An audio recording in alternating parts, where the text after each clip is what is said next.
코로나19가 확산하고 있는 일본에서 감염이 확인된 간호사를 그대로 근무시킨 어처구니 없는 일이 벌어졌습니다.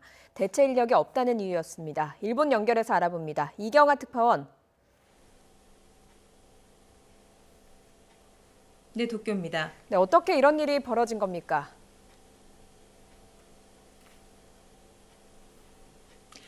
네, 문제가 된 병원은 오사카시 이쿠노구에 있는 나미하야 재활병원입니다. 이 병원이 코로나19에 감염된 간호사를 계속 근무시켰다는 신고가 오사카시로 들어와서 보건당국이 긴급히 현장 조사에 나선 결과 이런 사실을 확인한 겁니다. 해당 간호사는 지난 20일에 양성 판정을 받은 뒤 집에서 대기하다 21일 밤부터 22일 아침까지 근무하라는 병원 지시로 출근한 것으로 나타났습니다. 당시 병원 측은 대체 인력이 없어 근무를 시켰다고 사실을 인정했는데요. 시 보건당국의 행정 지도를 받은 뒤에도 감염이 확인된 다른 간호사에게 근무를 시킨 사실이 오늘 또다시 드러났습니다.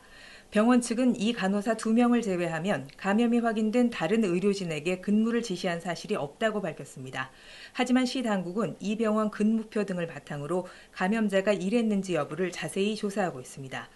이 병원에서는 어제까지 의료진과 환자 126명이 확진 판정을 받아 오사카에서 가장 규모가 큰 집단 감염 사례가 됐습니다.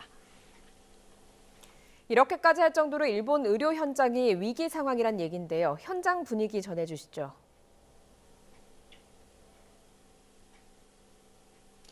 네, 환자는 계속 늘고 있는데 병원에는 사람도 장비도 부족한 상황입니다. 이미 일본 의사협회와 간호협회는 의료 붕괴 가능성이 대단히 높다며 정부의 전면적인 지원을 촉구했지만 상황은 그리 나아지지 않고 있습니다.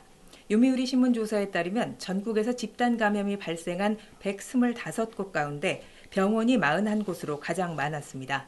의료진이 바이러스로부터 자신을 보호할 방호복이 부족해서 비옷이나 쓰레기 봉투를 쓰고 진료하는 풍경도 낯설지 않은 상황인데요. 언제 감염될지 모른다는 불안감이 병원 내부에서 확산하다 보니 환자를 거부하는 사례도 이어지고 있습니다. 양수가 파열돼 출산 직전인 임신부가 코로나19 방역 대책이 제대로 돼 있지 않다는 이유로 병원 2곳에서 입원을 거부당하는 일도 있었다고 일본 언론은 보도했습니다. 또 병상이 부족한 사이타마현에서는 경증 환자를 집에서 대기하게 했다가 2명이 숨지는 일도 발생했습니다. 환자 수가 급증하면서 의료진의 부담이 커지자 이달 초부터 정부가 증세가 가벼운 환자는 집에 머물도록 한 것이 결국 이런 문제로 이어졌는데요.